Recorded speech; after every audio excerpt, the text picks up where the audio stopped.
Iniciamos esta jornada con la conferencia Agrupaciones por partes de interés económico, consorcios, uniones temporales, a cargo del doctor Juan Carlos Expósito Vélez.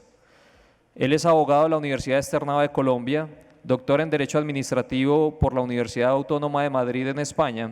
especialista en Derecho Administrativo de la Universidad del Rosario y en Derecho Constitucional y Ciencias Políticas del Centro de Estudios Políticos y Constitucionales de Madrid en España. Diplomado en Organización de Empresas por la Universidad Politécnica de Madrid en España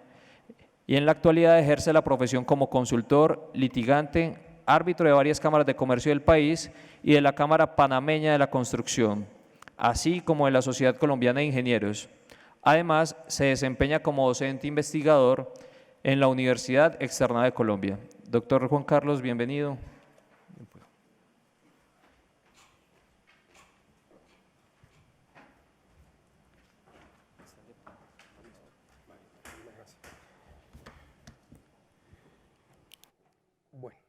Buenos días a todos. En primer lugar, pues doy las gracias por haberme cursado invitación para participar en este magno evento del derecho comercial. En esta edición, a través de los departamentos de Derecho Comercial y de Derecho de los Negocios de mi Universidad del Externado de Colombia, me han invitado para que dé unas aportaciones en relación con las agrupaciones por partes de interés económico, pero especialmente en lo que tiene que ver con las instituciones relacionadas con los consorcios y las uniones temporales, desde un cariz, pues podríamos decir, distinto, acorde con las transformaciones del derecho administrativo, toda vez que son figuras que tienen una práctica más cotidiana en el mundo del derecho público contractual. Agradecer especialmente la invitación que me ha hecho la doctora Adriana Zapata, directora del Departamento de Derecho de los Negocios, y por supuesto a la Cámara de Comercio de Medellín y del Colegio de Abogados Comercialistas, por igualmente tenerme en cuenta para participar en este Congreso de Derecho Comercial. La ponencia que voy a dar en el día de hoy, como lo dije antes, está relacionada con los institutos de los consorcios y uniones temporales especialmente,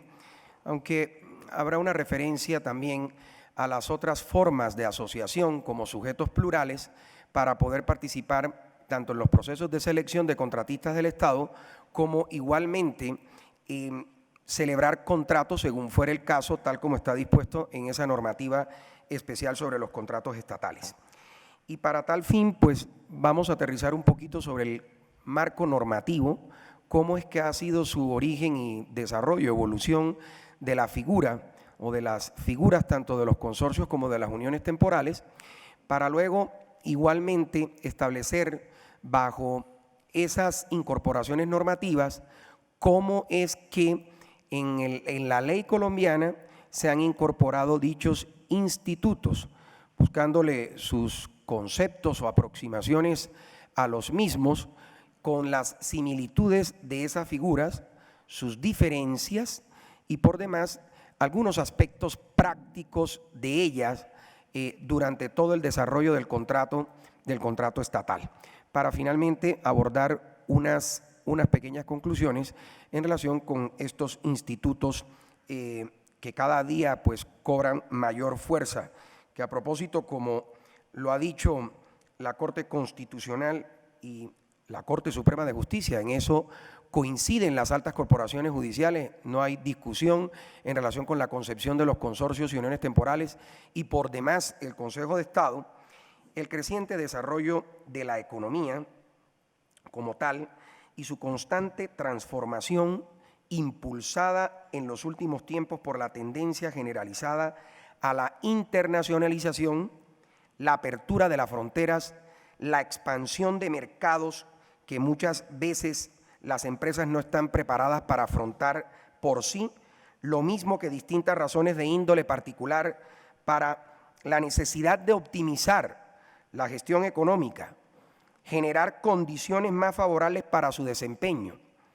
elevar los niveles de competitividad tanto a nivel local como transnacional, entre otras, las han llevado a entrar en procesos de vinculación o interacción con otras empresas instrumentados a través de diferentes mecanismos jurídicos que van desde que les procuran variadas posibilidades de cooperación sin modificar su estructura jurídica y económica, hasta los que la mutan, como ocurre, verbigracia, cuando dan lugar a la fusión o a la creación de una nueva sociedad, o en el caso de los consorcios y de las uniones temporales, que se constituyen para lograr un proyecto complejo que no puede ser ejecutado por uno solo, sino que se hace necesario de la sumatoria de varios agentes económicos. Hasta aquí la cita de la sentencia de la Corte Suprema de Justicia. Me estoy refiriendo a la sentencia de 13 de septiembre del año 2006. La figura del consorcio, producto de la anterior situación, pues goza de mucha aceptación tanto en el ámbito del derecho privado como en el ámbito del derecho público. Y es muy frecuente, además, su utilización en ambas áreas por las particularidades que presenta dicha figura. En el derecho público encontramos, además, la figura de la unión temporal, que se diferencia del consorcio en algunos aspectos, pero que comparte sin duda muchas de sus características. Con la presente ponencia lo que buscamos es que se resalte el origen privado del consorcio y cómo a través de las distintas transformaciones del derecho administrativo fue adoptada por este junto con la unión temporal para adquirir estos institutos una sustantividad propia como instituciones del derecho público. Además, vamos a poner de presente unos aspectos relativos a estas figuras con el fin de presentar un panorama actual de ellas al interior de la contratación estatal. Y como lo dije antes, pues en primer lugar, un poco de historia de cómo ha sido esa incorporación normativa y además de cara a lo que la doctrina igualmente ha expresado sobre los institutos de los consorcios y las uniones temporales. El consorcio, como lo anuncié antes, tiene un origen de derecho privado y surge además como una respuesta a la evolución de los sistemas económicos y por supuesto en el mundo actual de la tecnología, pues las empresas se han visto en la obligación de adaptarse a los crecientes cambios para mantener su nivel de competitividad. La doctrina dice claramente, las empresas necesitan hoy y cada día más aumentar su potencial porque con ello pueden utilizar más medios y que estos sean tecnológicamente más avanzados. Y además tienen la posibilidad de investigar para la obtención de nuevos procedimientos. Para conseguirlo, necesitan sin duda de capitales aún más fuertes y una forma posible de obtenerlos asociándose con otras personas o empresas. Cabe preguntarnos entonces el momento en que se hizo la adopción de esta figura, sobre todo en nuestro entorno, que es el derecho latinoamericano, y específicamente en el derecho colombiano, para poder entender la forma en que la misma ha sido concebida desde su principio y cómo poco a poco ha sufrido una serie de variaciones que la han llevado a ser como la conocemos hoy día. Según el maestro Arrubla Paucar, la figura primigenia más cercana a un consorcio en Latinoamérica se presentó en Buenos Aires en 1928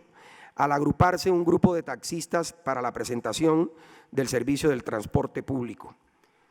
En el derecho público, tanto los consorcios como las uniones temporales se constituyen en una evolución de los contratos privados a riesgo compartido o lo que se denomina los joint venture, del derecho inglés que eventualmente llegaron a Norteamérica y posteriormente a Colombia y fueron regulados en un primer momento por el Decreto Ley 222 de 1983, que a propósito es el antecedente legal más inmediato de lo que hoy se conoce como el Estatuto de Contratación Pública, en parte lo que está consagrado en la Ley 80 de 1993, para posteriormente igual ser incorporadas estas figuras en la Ley 80 de 1993. Sin embargo, la anterior posición no es compartida por parte de la doctrina nacional, en cabeza de María Cecilia Macausland y Manuel Ávila. Estos autores dicen que la primera aparición de la figura en el derecho colombiano se dio en la explotación de recursos naturales para luego extenderse en la construcción de obras públicas. Incluso Zuleta Holguín afirma que en la década de los 50 ya se adjudicaban contratos a varias firmas para que ejecutaran una determinada obra de manera conjunta. Lo cierto es que en la normatividad nacional puede encontrarse la figura del consorcio en el decreto 150 de 1976, por el cual se dictaron normas sobre los contratos que celebraba la nación y sus entidades descentralizadas,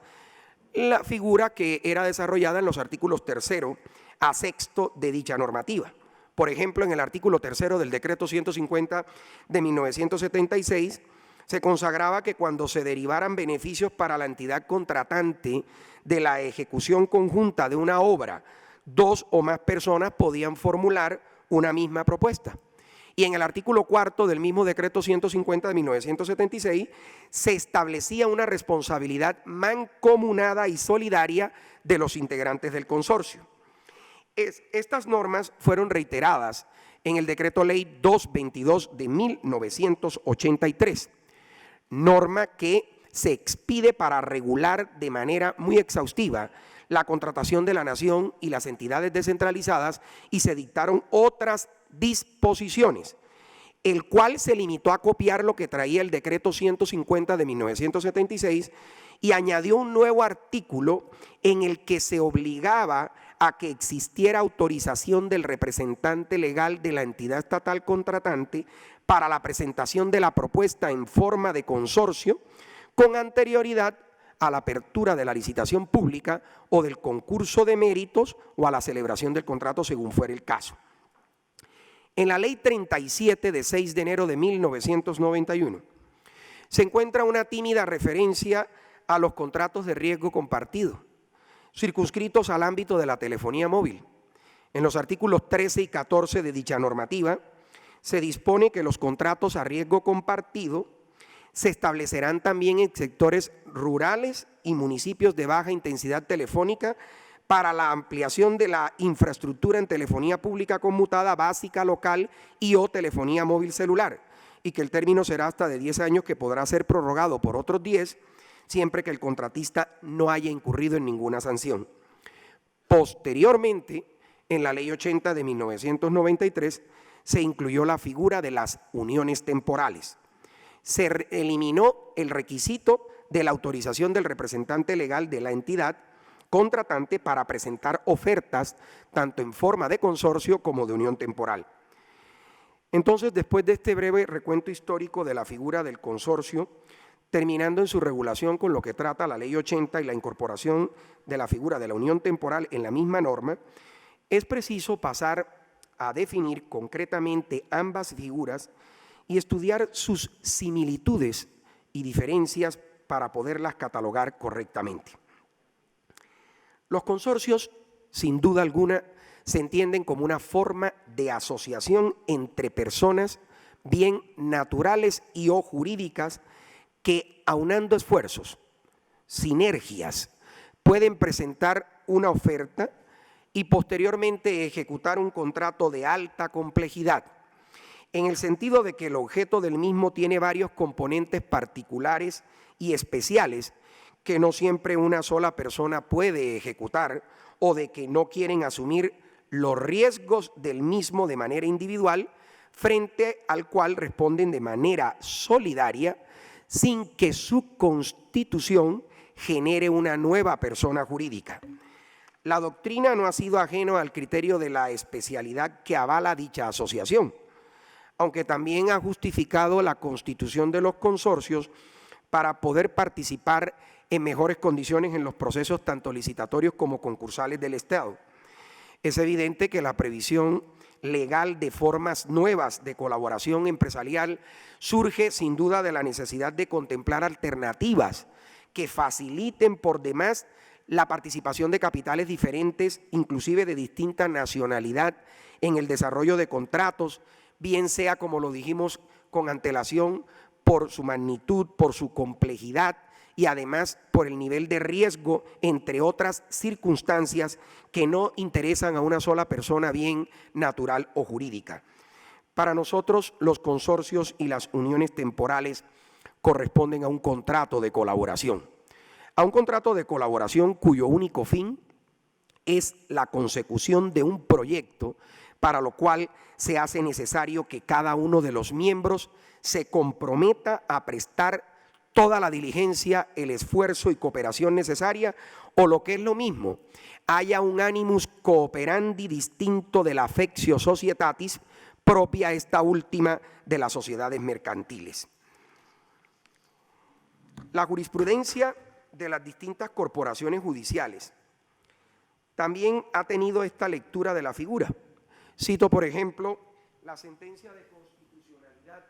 414 de 1994, en donde la Corte, abro comillas, ha definido la figura como propia del derecho privado, utilizado ordinariamente como un instrumento de cooperación entre empresas cuando requieren asumir una tarea económica particularmente importante que les permita distribuirse de algún modo los riesgos que puede implicar la actividad que se acomete, aunar recursos financieros y tecnológicos y mejorar la disponibilidad de equipos según el caso, pero conservando los consorciados su independencia jurídica. Hasta aquí las comillas de la sentencia. El Consejo de Estado, siguiendo la anterior línea en concepto de la Sala de Consulta y Servicio Civil de 3 de mayo de 1995, ha dicho: la institución del consorcio, tal como se prevé por el artículo 7º de la Ley 80, presupone primero que todo una pluralidad de personas unidas por una convención o acuerdo y quienes presentan una propuesta unificada para la adjudicación, celebración y ejecución de un contrato. Se trata de una unidad asociativa, en palabras del Consejo de Estado, entre personas naturales o jurídicas que por compartir un objetivo común se comprometen de manera solidaria a responder de las obligaciones derivadas tanto de la propuesta como del contrato. No se da origen a una persona jurídica distinta de quienes lo integran por cuanto estos mantienen su individualidad jurídica. Es decir, la unión de las entidades o personas consorciales no origina un nuevo sujeto del derecho con capacidad jurídica autónoma. Y por su parte, la Corte Suprema de Justicia, parafraseando lo dispuesto por el artículo 7º de la Ley 80, lo ha definido como un negocio de colaboración atípico por el cual se agrupan sin fines asociativos los sujetos que acuerdan conformarlo, quienes voluntariamente conjuntan energías por un determinado tiempo con el objeto de desarrollar una operación o actividad específica que consiste en ofertar y contratar con el Estado. Me estoy refiriendo a la sentencia de la Sala de Casación Civil de 13 de septiembre del año 2006. Como puede verse entonces, la jurisprudencia de las altas cortes coincide en hacer referencia a la figura del consorcio exclusivamente, lo que nos demuestra prima facie dos cosas: que la figura de la unión temporal no solo es de reciente inclusión en la normatividad pública contractual, sino que además es exclusiva de esta rama del derecho. Y en segundo lugar, que es poco el desarrollo que la figura pueda tener debido a que casi que comparte en su totalidad las mismas características del consorcio. Prácticamente la única diferencia radica, de acuerdo con lo manifestado por la sentencia de constitucionalidad 949 de 2001 y siguiendo el precepto normativo contenido en el artículo 7º de la Ley 80, en que en la unión temporal la imposición de las sanciones por incumplimiento de las obligaciones derivadas de la propuesta o del contrato se impondrán de acuerdo con la participación de cada uno de los integrantes de aquella, mientras que en el consorcio no se da dicha individualización y responderán por tanto solidariamente todos los miembros del consorcio frente a las correspondientes sanciones. En el artículo 7º de la Ley 80, sin duda se ofrece una aproximación en lo que tiene que ver con el concepto tanto de los consorcios como de las uniones temporales. Y me permito leer lo que está consagrado como aproximación de definición del consorcio y de la unión temporal. Consorcio: cuando dos o más personas en forma conjunta presentan una misma propuesta para la adjudicación, celebración y ejecución de un contrato, respondiendo solidariamente de todas y cada una de las obligaciones derivadas de la propuesta y del contrato. En consecuencia, las actuaciones, hechos y omisiones que se presenten en desarrollo de la propuesta y del contrato afectarán a todos los miembros que lo conforman. Unión temporal: cuando dos o más personas en forma conjunta presentan una misma propuesta para la adjudicación, celebración y ejecución de un contrato, respondiendo solidariamente por el cumplimiento total de la propuesta y del objeto contratado. Pero las sanciones por el incumplimiento de las obligaciones derivadas de la propuesta y del contrato se impondrán de acuerdo con la participación en la ejecución de cada uno de los miembros de la unión temporal. Con algo importante en relación con lo que está dispuesto por el artículo 7º, que la propia norma crea prácticamente una ficción de carácter legal cuando en su encabezamiento señala que para los solos efectos de la ley se consideran tanto como consorcios como uniones temporales esto que hemos leído. Además de las anteriores aproximaciones a la definición de consorcio y unión temporal, el parágrafo primero de la misma norma establece que en la propuesta se deberá establecer si la participación se hace a título de consorcio o de unión temporal. Y si se trata de esta última, por supuesto que deberán señalarse los términos y la extensión de la participación de cada uno de sus integrantes, los cuales no podrán ser modificados. De estos se desprende que en caso de no establecer los términos y extensión de la participación de cada uno de los miembros de la unión temporal, se entenderá que se presentan como consorcio con las consecuencias que ello acarrea. También indica la norma que se deberá designar a una persona que para todos los efectos representará al consorcio o la unión temporal. Alguien que actúa como un filtro de comunicación entre la administración pública contratante y el consorcio y la unión temporal. De la anterior aproximación a ese concepto de consorcio y unión temporal bajo las reglas contenidas en el artículo 7º de la Ley 80 y los distintos pronunciamientos jurisprudenciales que hemos traído a colación, podemos entonces analizar similitudes y diferencias entre ambas figuras. La primera similitud se tiene en cuanto al hecho de que ambas se constituyen en formas de asociación para la presentación de ofertas y la ejecución de contratos, y siendo un negocio que está al interior del contrato estatal, con su participación se busca la realización sin duda del interés general y la continua y eficiente prestación de los servicios públicos, que son los fines últimos de la contratación estatal, de acuerdo con lo que está establecido por el artículo 3º de la Ley 80 de 1993. Y esto reviste una gran importancia, pues obedece a la evolución del comercio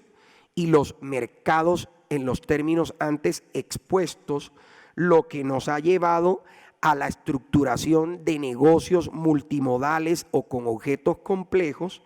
para los cuales estas figuras resultan siendo un complemento excepcional. La segunda similitud viene dada porque, como lo han entendido algunos doctrinantes, la tipicidad de ambas figuras es relativa,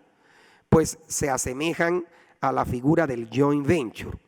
pero no están tipificadas en la legislación privada. Y en la pública simplemente se hace una descripción de ellas sin ningún desarrollo de su contenido esencial, como muy bien lo hemos leído en el artículo 7º de la Ley 80. Tercera similitud. No se trata de contratos tipificados en el artículo 32 de la Ley 80 de 1993, pues a la luz del Estatuto de Contratación Estatal no tienen relevancia como un negocio jurídico público,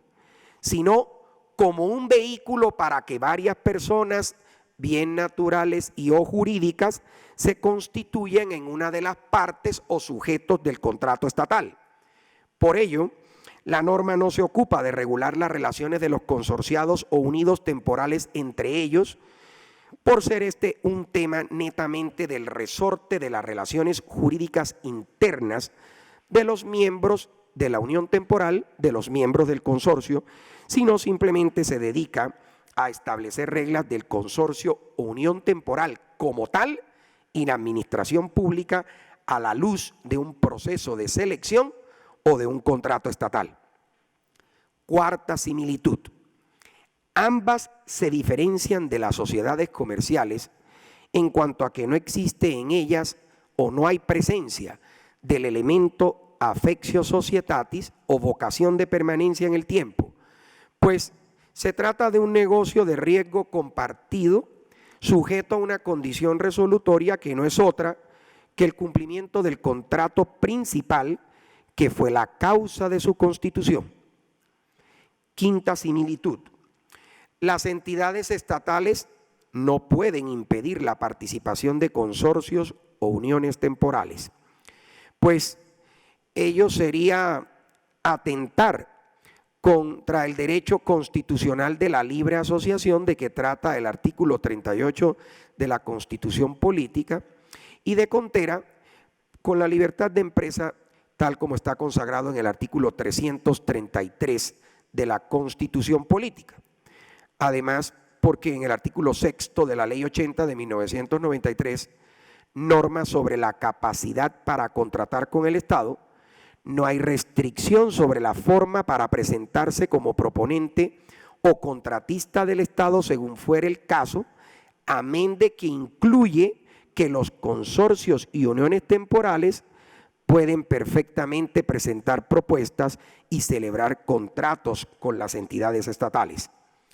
En séptimo lugar, una similitud en el sentido de que si bien no existen formalidades especiales para la constitución o conformación del negocio llamado consorcio o unión temporal,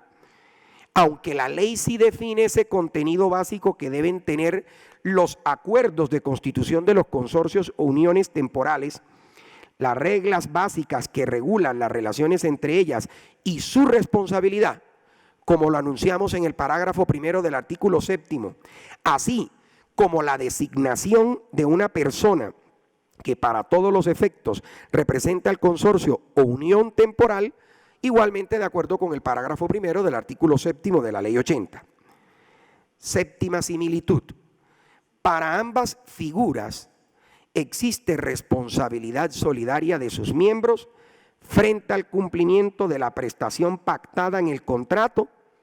aunque no ocurre lo mismo al tratarse de sanciones impuestas durante la ejecución del contrato. Octava similitud. Cuentan con el mismo régimen tributario, pues se le aplica el de los contratos de colaboración empresarial. En este sentido se tiene que no pagan renta por expreso mandato del artículo 18 del Estatuto Tributario. Son responsables del IVA cuando en forma directa sean ellos los que realicen las operaciones gravadas de conformidad con lo establecido por el artículo 66 de la Ley 488 de 1998. Pueden facturar a nombre propio y en representación de sus miembros o en forma separada o conjunta cada uno de ellos, de conformidad con lo establecido por el artículo 11 del decreto 3050 de 1997. No pagan ICA, entre otras disposiciones que no son, por supuesto, del resorte de esta ponencia. En noveno lugar, otra similitud. En ambas figuras puede existir la cesión siempre y cuando el cesionario cuente con las facultades iguales o superiores al cedente y exista la autorización escrita de la entidad contratante para ello, obligación o condición que se deriva de la característica del contrato estatal, inciso tercero del artículo 41 de la Ley 80, que establece que los contratos estatales son intuito personae.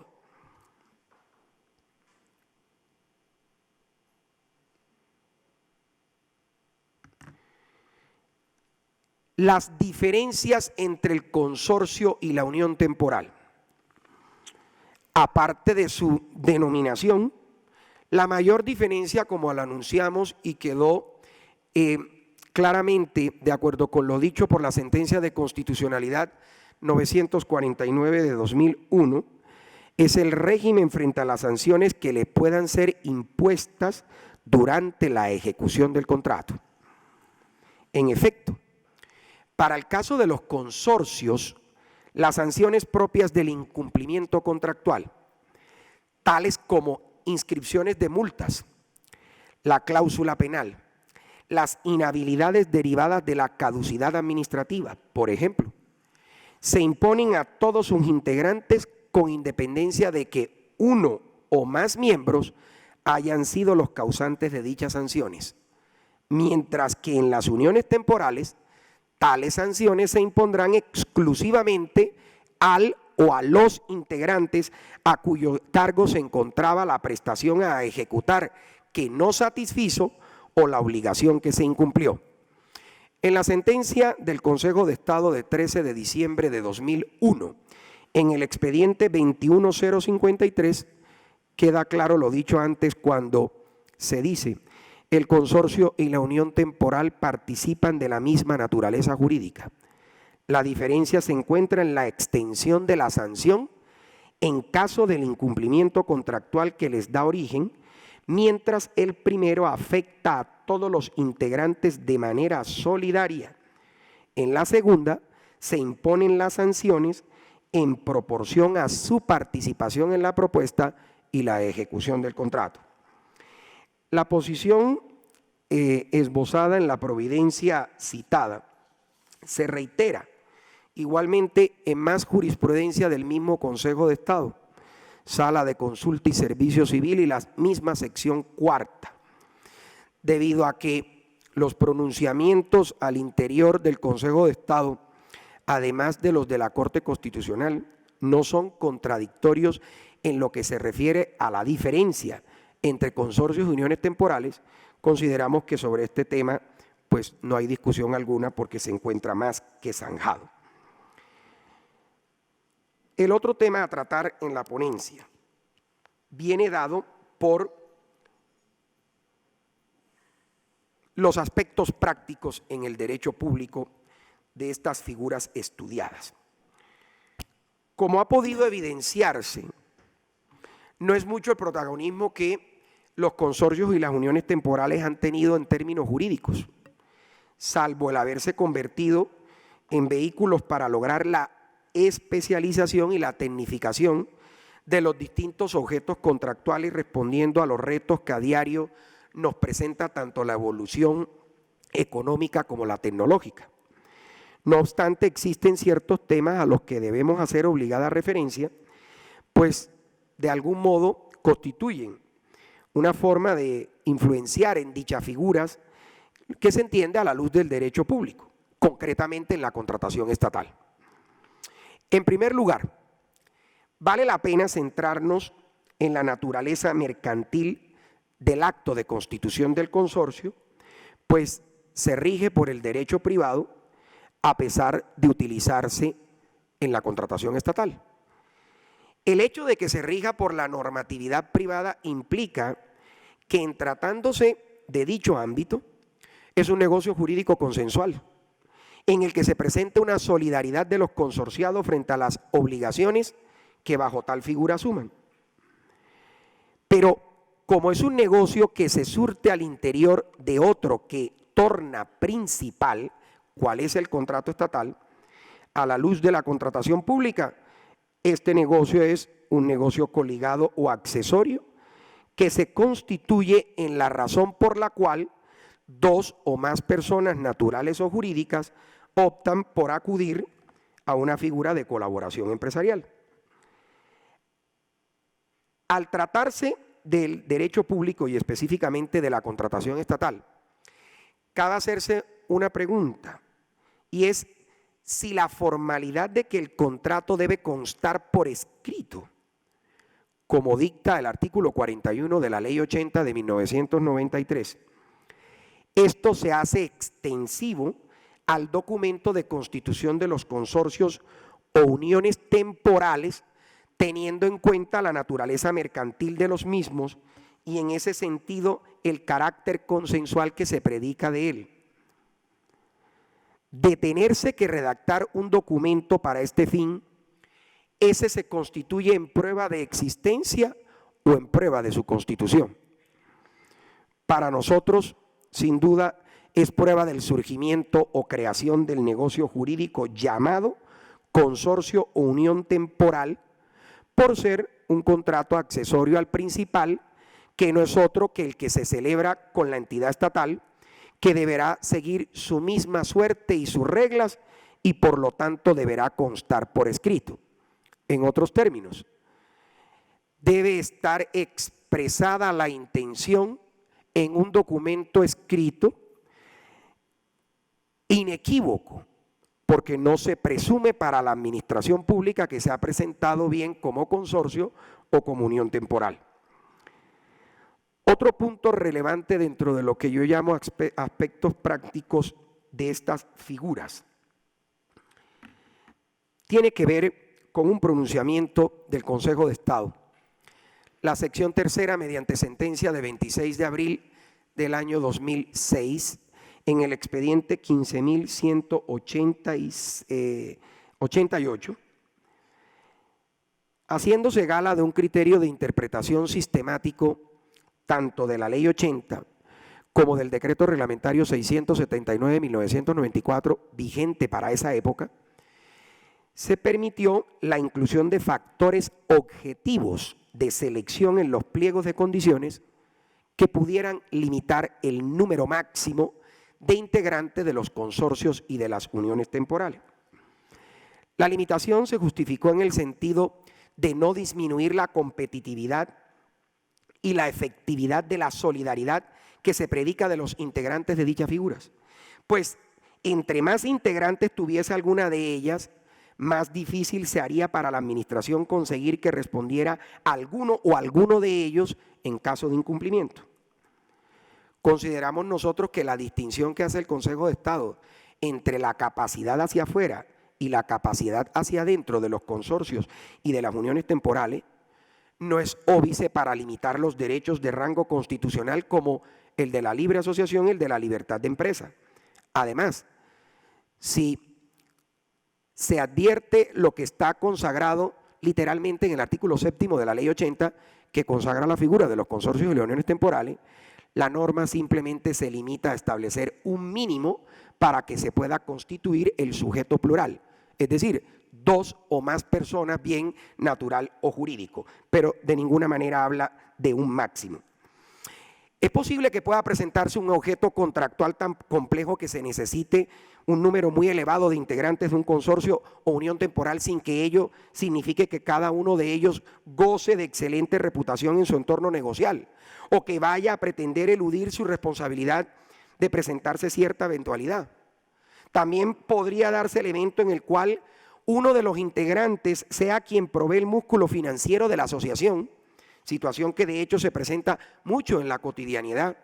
sin que ello implique un menoscabo al grado de responsabilidad de sus asociados, sin importar si se trata de 2 o 20 unidos temporalmente o consorciados. Por lo anterior, consideramos que la interpretación que se hizo en esa sentencia por parte del Consejo de Estado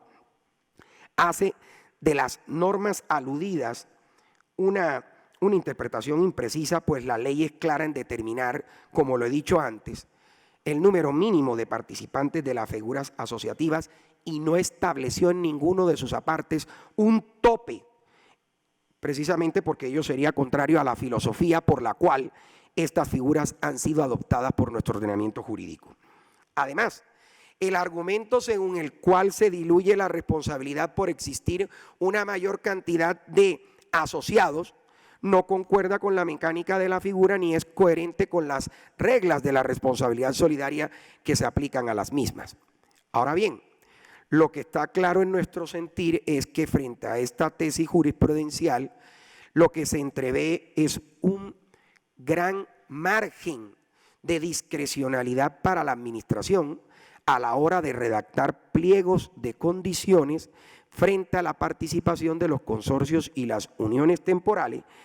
en el entendido de que el Estatuto de Contratación Estatal, Ley 80 de 1993, Ley 1150 de 2007, no se constituye en la normativa omnicomprensiva de la materia. En tercer término, frente a los aspectos prácticos, el tema de la valoración de la experiencia como un requisito habilitante para poder participar en los procesos de selección o como hoy, de acuerdo con lo normado por el artículo 5 de la Ley 1150 de 2007, está considerado como un factor de escogencia del proponente. El decreto 734 de 2012, decreto reglamentario del Estatuto de Contratación, hoy derogado, en su artículo 227 establecía que la experiencia habilitante sería la sumatoria de la experiencia de los integrantes que la tuvieran de manera proporcional a su participación en el consorcio o la unión temporal, salvo que en el pliego de condiciones se señalara un tratamiento distinto en razón al objeto a contratar. Y también disponía que no podía acumularse a la vez la experiencia de los socios y la de la persona jurídica cuando estos se asociaran entre sí para presentar propuesta bajo alguna de las modalidades previstas en el artículo 7º de la Ley 80. Lo que consideramos sorprendente es que con la expedición del actual decreto reglamentario del Estatuto, esto es, el decreto 1510 de 2013, el que derogó íntegramente el decreto 734 de 2012, no se hubiera incorporado la norma antes citada y se dejara un espacio en blanco frente a la valoración de la experiencia de los consorcios y de las uniones temporales. Aprovechando dicho vacío, y después de la creación de la Agencia Nacional de Contratación Pública, Colombia Compra Eficiente, esta fue la que determinó, expidiendo directrices, la valoración de los consorcios y las uniones temporales. Lo hizo en un manual que publicó el 23 de diciembre de 2013 y que ha sufrido una actualización con fecha 1 de septiembre de 2014, en el que se establece, comillas, la experiencia del oferente plural, unión temporal, consorcio y promesa de sociedad futura, corresponde a la suma de la experiencia que acredite cada uno de los integrantes del proponente plural. Cierro comillas. Como puede verse, la directiva que rige actualmente la valoración de la experiencia para el caso de los oferentes plurales podría ser considerada más laxa y permisiva que aquella que estaba contenida en el decreto 734 de 2012, pues no existe la talanquera de que la sumatoria de las experiencias se hace en proporción a la participación de cada uno de los integrantes de la asociación, advirtiendo en todo caso que bajo esta normativa igualmente se le dejaba la libertad a las entidades estatales contratantes para regular este tópico bajo la lógica de lo razonable. Otra vez, un gran margen de discrecionalidad para las entidades estatales contratantes a la hora de redactar los pliegos de condiciones. Ello, por supuesto, nos da a entender que en la actualidad existe una amplia discrecionalidad en muchos puntos frente a la regulación de los consorcios y las uniones temporales, también bajo el entendido de que el Estatuto de Contratación Pública no comprende todas las materias relacionadas con el mismo contrato estatal. Un cuarto caso práctico. Existen casos en los que la calidad subjetiva de uno o varios miembros del consorcio o de la unión temporal influyen en la calificación que alguno de estos pueda tener en un proceso de selección. Me refiero al caso de las MIPYMES, que tienen todo un desarrollo en el Estatuto de Contratación Pública y que ha sido motivo de una modificación por parte de la Ley 1450 de 2011, que fue la que expidió el Plan Nacional de Desarrollo del Gobierno 2010-2014, en donde se establecieron unas ventajas comparativas para la participación de estos actores económicos en los procesos de selección de contratistas del Estado. Y que en el actual decreto reglamentario, en el numeral tercero del artículo 33 del decreto 1510 de 2013, en lo que tiene que ver con los factores de desempate para escoger la oferta más favorable a los intereses de la entidad, aunque de manera residual y sea la última regla, en esa normativa el legislador reglamentario pues dice que se preferirá la oferta presentada por un consorcio o una unión temporal o promesa de sociedad futura, siempre que esté conformado por al menos una MIPYME nacional que tenga una participación de por lo menos el 25%, o que la MIPYME aporte mínimo el 25% de la experiencia acreditada en la oferta y que ni la MIPYME ni sus accionistas, socios o representantes legales sean empleados, socios o accionistas de los miembros del consorcio, unión temporal o promesa de sociedad futura. O sea que en casos de desempate tendrá la ventaja el consorcio o unión temporal sobre los demás, siempre y cuando uno de sus integrantes sea una MIPYME. En relación con los casos de insolvencia, discutiendo sobre los integrantes de los consorcios o uniones temporales, existen otras situaciones que vale la pena abordar, que puede ser el hecho de que uno de sus integrantes acceda a la apertura de un proceso de insolvencia. Este caso fue tratado por la Superintendencia de Sociedades, cito el concepto de 27 de abril del año 2010,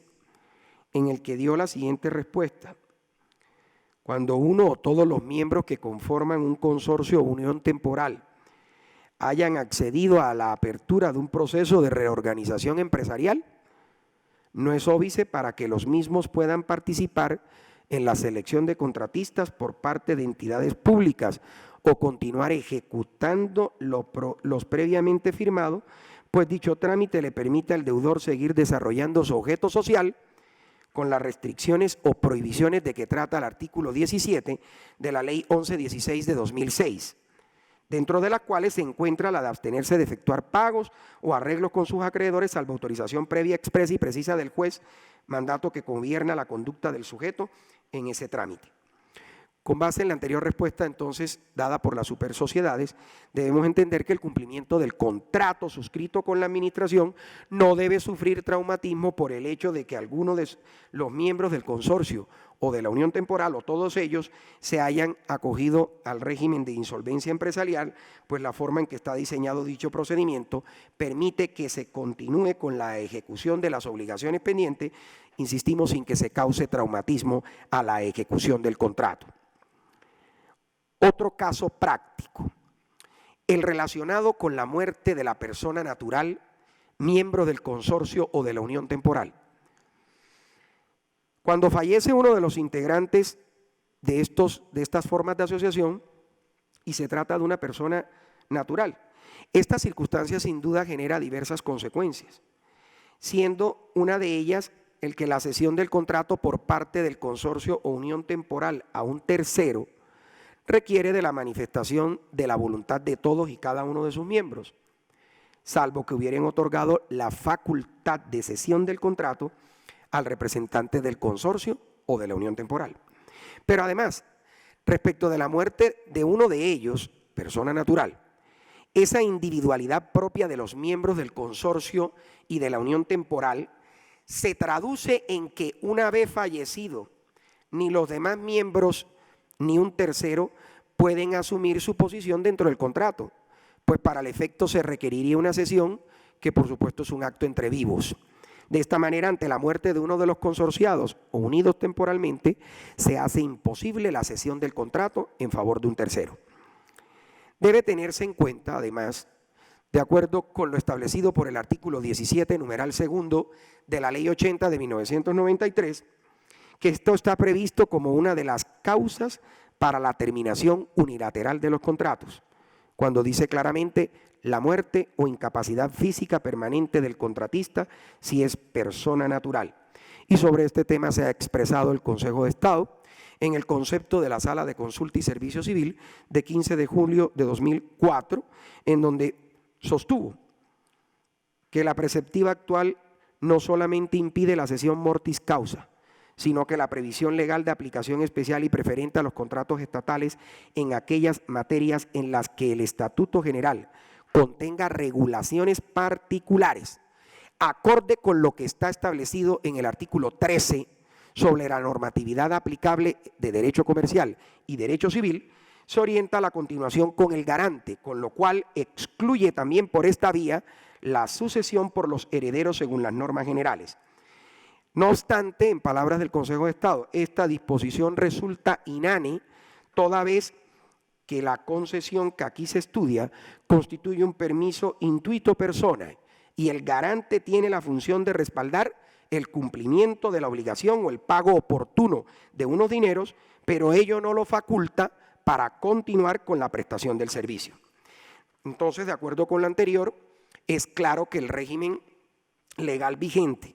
frente a este régimen, la muerte de la persona natural da lugar a la terminación unilateral del contrato,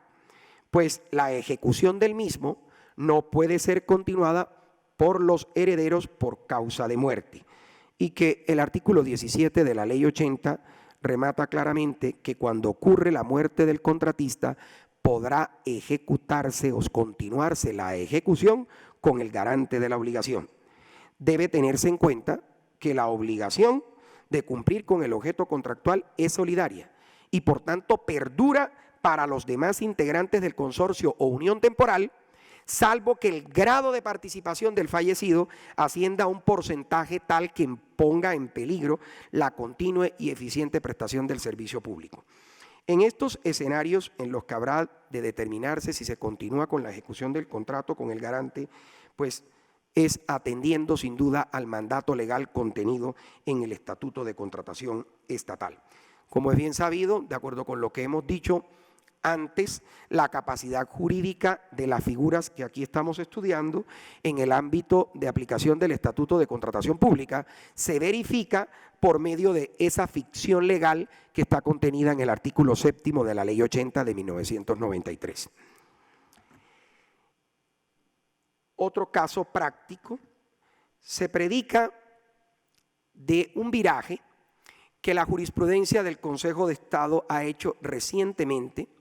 en lo que tiene que ver con la representación judicial de los consorcios y uniones temporales. Ha proferido una sentencia de unificación, la sentencia de 25 de septiembre del año inmediatamente anterior en el expediente 19.933, en donde el Consejo de Estado dejó claro que la representación del consorcio o de la unión temporal en los términos de la ley para todos los efectos comprenderá por igual las actuaciones procesales que deban emprenderse o desplegarse con el propósito de reclamar o defender en juicio los derechos derivados de la propuesta o del contrato, en tanto la norma legal en cita lo que pretendió es que en el caso de la celebración de contratos con los consorcios o con las uniones temporales, por ella misma autorizados de manera expresa, la administración pública pueda contar con uno solo y único interlocutor válido que a la vez disponga de facultades amplias y suficientes. Es decir, con este fallo, esta corporación ha comprendido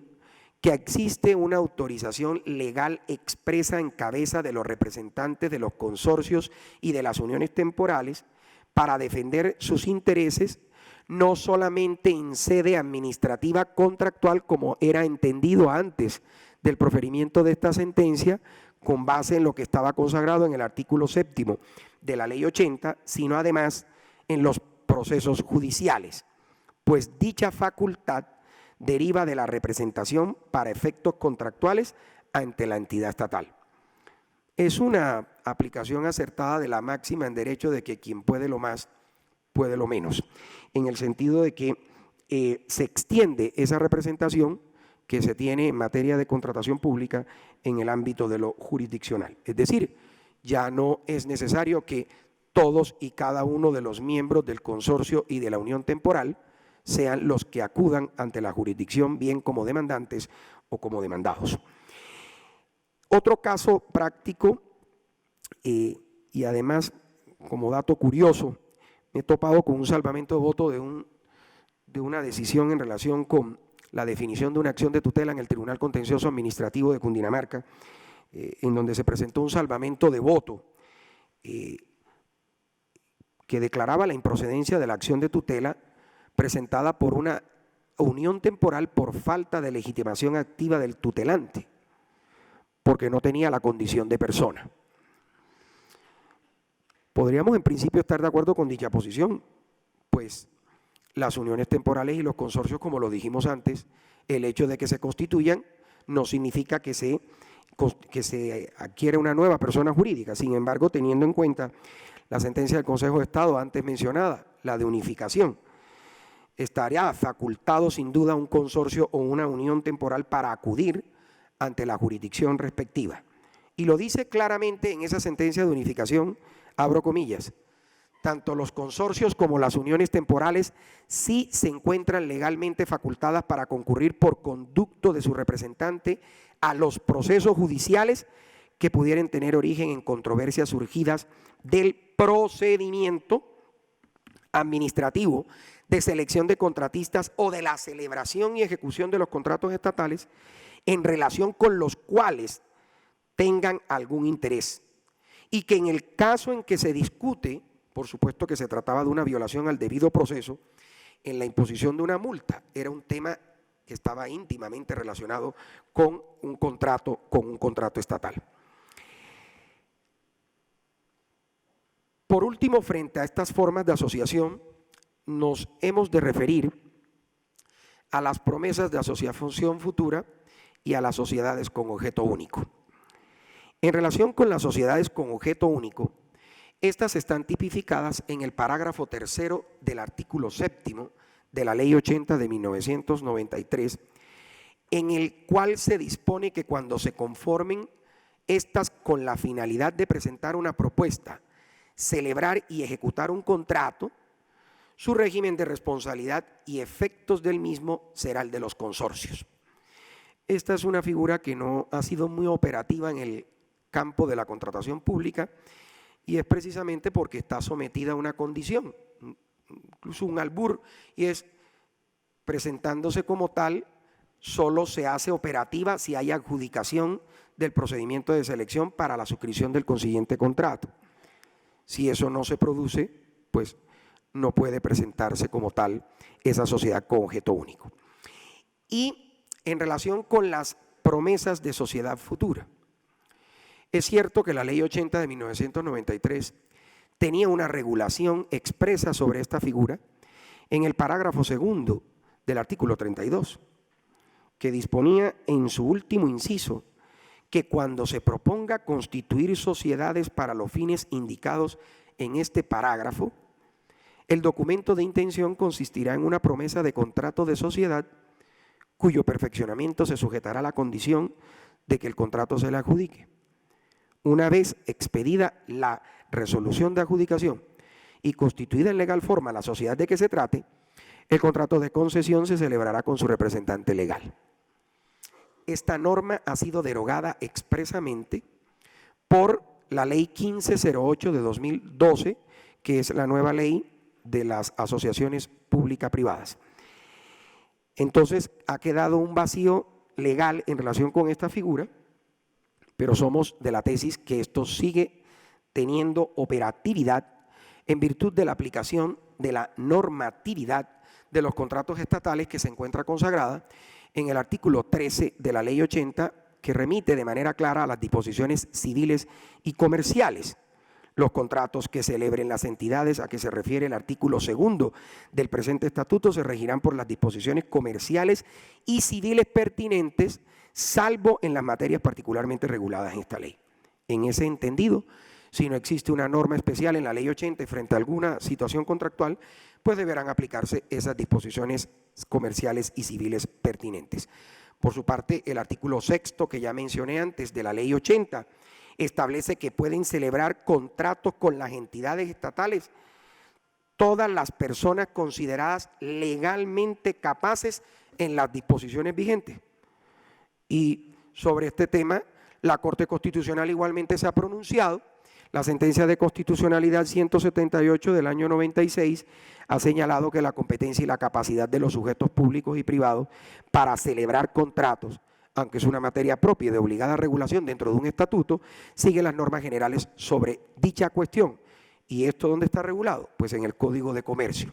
El artículo 119, que aún está vigente, contempla la figura de la promesa de contrato de sociedad y no vemos por qué habría de pensarse que la misma fue desterrada de la contratación estatal. Somos de la posición de que la norma está vigente y que puede utilizarse para eventualmente celebrar un contrato con una entidad estatal. Y es más, creo yo que la eliminación de ese último inciso del parágrafo 2º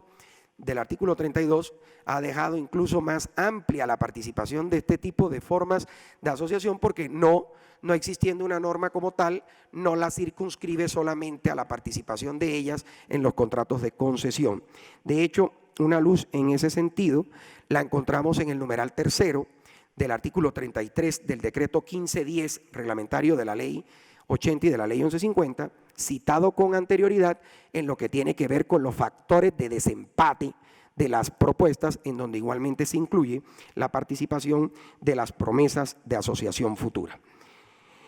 Y finalmente, para concluir, y espero estar dentro del término que me han concedido para mi intervención, a manera de conclusiones,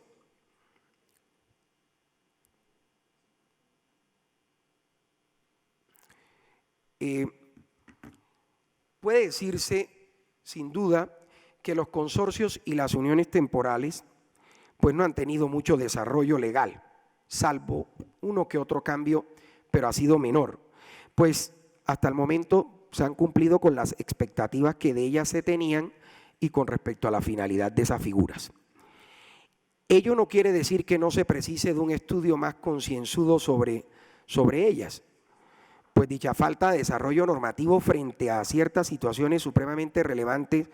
como es la regulación de los consorciados y de los unidos temporalmente frente a terceros, manifiesta un vacío legal que da lugar a interpretaciones distintas por parte de los operadores jurídicos. En ordenamientos muy cercanos como el peruano hay norma especial de regulación de esas relaciones entre los consorcios y los terceros en las celebraciones de negocios o contratos. También puedo concluir que a pesar de ser las más utilizadas en el mundo de la contratación estatal, estas figuras no son las únicas y por tanto deberá hacerse un estudio juicioso de todos y cada uno de los aspectos del negocio antes de decidir a cuál vehículo acudir cuando la complejidad del objeto del contrato a ejecutar así lo requiera. Y finalmente, solo resta decir que, en mi opinión, como ha tenido más desarrollo en lo que al contrato estatal se refiere, me parece que el derecho privado aquí tiene que aprender mucho del derecho público en estas materias de agrupaciones de consorcios y uniones temporales, pues es a través de su adopción por parte del derecho público que se han vislumbrado y en cierta medida corregido estos inconvenientes que dotan de mayor contenido y solidez a las figuras. A tal punto que en el Código de Comercio, en lo que a formas asociativas se refiere, solo se acude a la figura de las cuentas en participación, que en lo único que se parece a los consorcios y las uniones temporales es en los que son o en lo que es una forma de asociación y no más. Pues muchísimas gracias por la atención prestada y espero haber dejado un panorama en relación con estas figuras de asociación.